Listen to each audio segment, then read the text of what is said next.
Assalamualaikum warahmatullahi wabarakatuh. Salam hormat dan sejahtera saya sampaikan kepada seluruh partisipan acara seminar ini, mulai dari para pembicara, para dosen, dan partisipan lainnya yang tidak dapat kami sampaikan satu persatu, yang tidak dapat kami sebutkan satu persatu.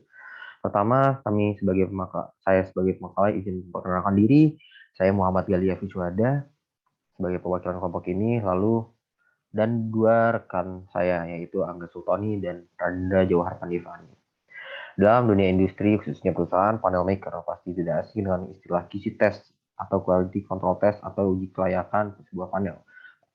QC test dilakukan untuk memastikan apakah produk atau panel yang diproduksi telah sesuai standar elektrikal atau tidak. Oleh karena itu, pada kesempatan kali ini kami menjelaskan lebih lanjut mengenai uji kelayakan pada sebuah additional I/O panel dan apa saja yang harus dipersiapkan. Apa yang dimaksud dengan QC test? QC test adalah serangkaian kegiatan seperti pengujian, menginspeksi, memverifikasi, dan memastikan produk dalam hal ini yaitu panel kontrol. Lalu melakukan QC test terlebih dahulu, bisa saja panel yang telah didesain atau diinstalasi terdapat kesalahan yang mengakibatkan yang dapat membahayakan manusia, khususnya teknisi atau customer. Parameter apa saja yang diinspeksi dan diverifikasi? Ada 3. Yang pertama, resistansi. Resistansi adalah suatu nilai yang dapat mengurangi, menghambat, atau bahkan menghentikan aliran elektron.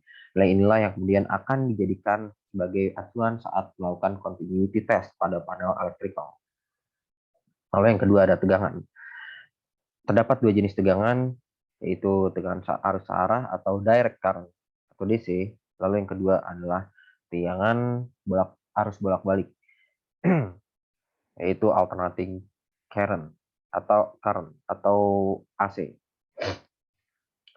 Yang ketiga adalah arus listrik. Arus listrik adalah perbandingan antara nilai tegangan dan hambatan. Yang arus listrik terbentuk karena adanya muatan listrik yang mengalir dalam satuan waktu dari potensial tinggi ke potensial rendah. Selanjutnya, berbicara mengenai additional I/O panel. Additional I/O panel adalah sebuah panel slave atau tambahan yang berisikan komponen elektrikal sebagai pengontrol otomatis sebuah sistem. Ada beberapa komponen, yaitu MCB untuk memutus, power supply unit untuk mengkonversi tegangan agar bisa digunakan komponen lainnya. Yang ketiga adalah redundancy modul untuk menjaga kehandalan tegangan sistem. Yang keempat adalah PLC. Tentunya komponen ini diwajibkan bila berkaitan dengan istilah panel kontrol. Dalam additional I/O panel biasanya PLC hanya berupa modul atau modul-modulnya saja tanpa CPU masternya.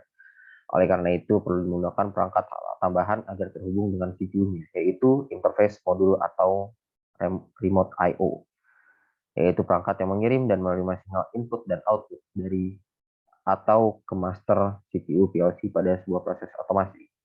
Selanjutnya, metode penelitian. Yang pertama, kesiapan dokumen. Ada dua komponen yang harus disiapkan, yaitu list of material dan wiring schematic. Lalu kemudian verifikasi bill of material, yang kemudian inspeksi fisik panel dalam kondisi bertegangan, yaitu pemeriksaan layout, dimensi pin panel, kemudian marking atau addressingnya, kemudian penyesuaian dengan standar dan uji kontinuitas wiringnya, kemudian uji fungsionalitas dalam kondisi bertegangan, kemudian perbaikan bila terdapat kesalahan. Lalu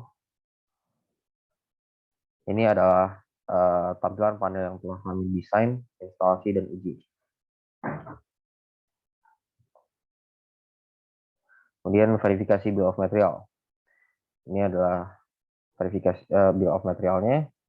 Hal pertama yang kami uji adalah kesesuaian antara komponen yang telah terpasang dengan alis pada bill of material berdasarkan nomor seri dan kuantitasnya. Kemudian ada inspeksi kubikel.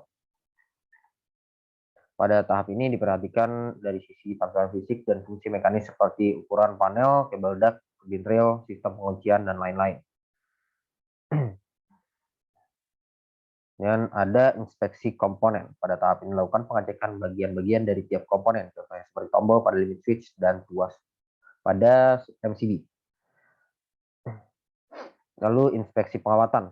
Pada tahap ini dapat beberapa subtahapan, yaitu dilakukannya pengecekan warna kabel sesuai dengan standar DIN 47002. Lalu dilakukan pengecekan address tube pada tiap kabel. Kemudian dilakukannya tes kontinuitas menggunakan multitester digital.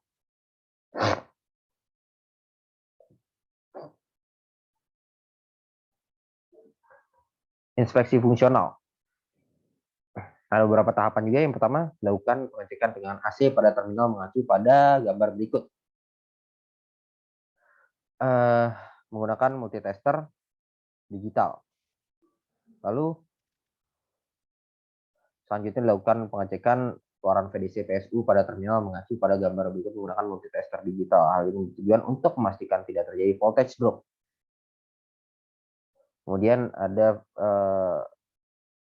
yang di sini pengecekan terhadap sistem pendingin dan pencahayaan, yaitu exhaust fan, seperti arah airflow serta cara kerja otomatis exhaust fan dengan lampu saat pintu panel tertutup ataupun dibuka.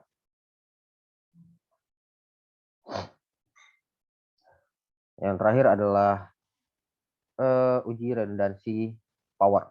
Ujian yang terakhir pada 3 buah komponen seperti gambar yang dilingkari, yaitu 2 buah PSU dan 1 redundansi modul. Terlihat pada tabel di atas, metode dan dalam pengujian redundansi adalah dengan menonaktifkan salah satu PSU yang terhubung dengan redundansi modul secara bergantian. Hasil di atas menunjukkan kondisi kerja aktual redundansi modul handal dalam menyuplai tegangan. Kemudian kesimpulannya, sebelum QC test diperlukan dokumen bill of material dan gambar yang telah didesain oleh drafter. Lalu QC test meliputi kegiatan inspeksi visual dan fungsional. Kemudian continuity test bertujuan untuk memastikan konektivitas antara komponen elektrikal. Redundancy test bertujuan untuk memastikan kehandalan dalam menyuplai tegangan. Dengan dilakukannya serangkaian kegiatan QC test, maka additional I/O panel slave sudah layak dan siap dioperasikan berdasarkan standar dan permintaan klien. Ya, terima kasih. Sekian presentasi dari kami. Kurang lebihnya mohon maaf. Wassalamualaikum warahmatullahi wabarakatuh.